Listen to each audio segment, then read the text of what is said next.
Hello guys and welcome to another video. My name's Mark, I'm an entrepreneur and property investor, and today we're going to be talking about one of my all-time favourite ETFs, and I'm going to explain why it's a big portfolio staple for me. VHYL we're talking about, Vanguard All-World High Income Fund, and I'm going to tell you all about the reasons why I love this fund, how it gives me diversification, what sort of dividend yield it gives, all the data as much as I possibly can to you. And if you like this sort of transparency, if you like this sort of video, please give this video a big like. It really does help me out with the algorithm. And if you haven't already subscribed, why not consider subscribing? If you like dividends, we've got our subscriber dividend portfolio. We've got £9,500 in there at the moment, and on the 10th of every single month, we draw another winner, we pay out the dividends, we pay it directly to your bank account.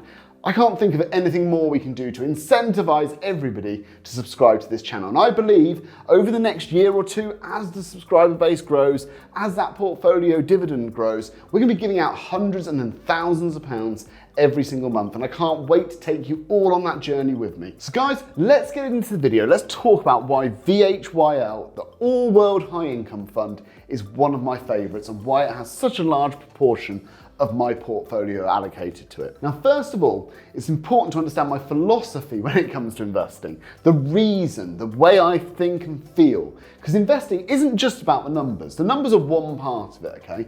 A lot of it is mental. A lot of it is having the resilience and the ability and the desire to continue to invest day in, week in, month in, year in, every year to build up this big goose that lays beautiful golden eggs for you. So for me, I have to have a little bit today as well as a little bit tomorrow.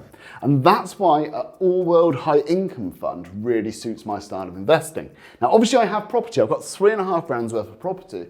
£3.5 grand? That's £3.5 million worth of property. And I get a little bit today as well as a little bit tomorrow. So with my property, the little bit today comes in form of rent. And every single month, the tenants pay me my rent, I pay my bills, and then I'm left with a little bit for today. In terms of a little bit for tomorrow, that comes in capital appreciation. So if we look at my properties last month, i.e. in March 2023, they appreciated by £38,262. And we use the Halifax data to track the value of those properties. So that's my little bit for later. And maybe I made about £6,000 or £7,000 profit on the rent on all those properties. So that's the way I look at it when it comes to investing.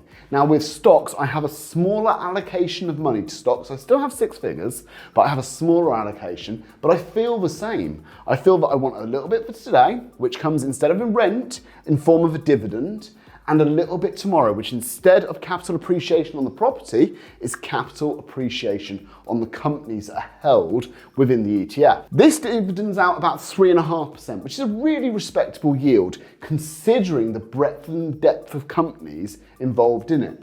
And that's what's known as diversification. In the same way that I like to have property, I like to have stocks and shares of businesses that I don't run and other people run on my behalf. And I also have private businesses that I run and am involved in. That gives me diversification all over different sectors. Beyond that, I get global diversification in different markets. So there's lots and lots of reasons to like this. And all of this is so low fee. The fees for the Vanguard fund is 0.29%.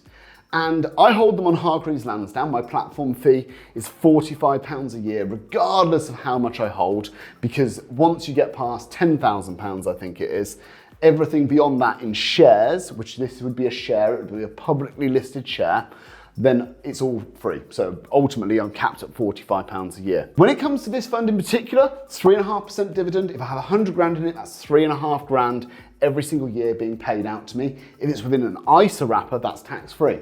So you can imagine if you build up a really good ISA pot with you and a partner, and maybe you get between you 300, 400, 500,000 pounds, 3.5% of 500 grand starts becoming really interesting tax-free, 1,250 tax-free, really, really interesting. Now in terms of growth, 80% over 10 years is what this fund has done. So it hasn't gone in a straight line, obviously the markets don't do that, but over the course of 10 years, it's achieved an 80% growth. Really, really strong again. So that's just the growth element, the little bit for tomorrow. And if you consider you've got 3.5% in dividend, growth of 80% over 10 years, the combined return is looking at over 10%, isn't it? Now the combined return is looking at over 10% per year, isn't it? But tomorrow's data might not be the same as yesterday's data. We know that. But if we can get combined returns of around 10%, we're looking in the right sort of field.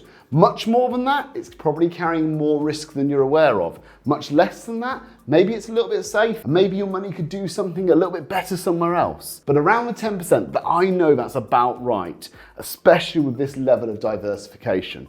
So we've got America, 47.5%, Europe, 25%, Pacific, 15%, emerging markets, 11%. And that means if there's a crisis in one area of the world, the other areas may be unaffected and may be able to pull it forward. Let's think about, for example, the war in Ukraine.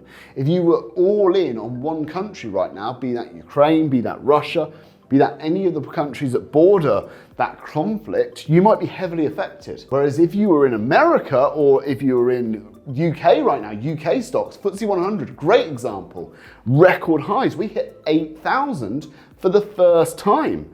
So that would be a great example. If you're all in the UK, you're flying high right now. However, that can turn around, and this gives you ultimate diversification globally in line with the value of those companies. And they're great companies as well. We're looking at ExxonMobil, Johnson & Johnson, JP Morgan. We get Tom to just go through a slideshow of the top, 40 or 50 companies, but you're gonna see people like Nestle, Toyota. These are great businesses, all run on your behalf for you as a shareholder. This is why I absolutely love this fund. It gives me massive diversification. It fits my investing remit of a little bit for now and a little bit for tomorrow. And it gives me a hell of a lot of certainty and diversity when it comes to my portfolio. But guys, what are your favorite funds? List them down in the comments. I would love to do some research on some of yours, see what other people are investing in. VHYL, I absolutely love it. What are your thoughts? I'll see you on the next video. Cheers, guys.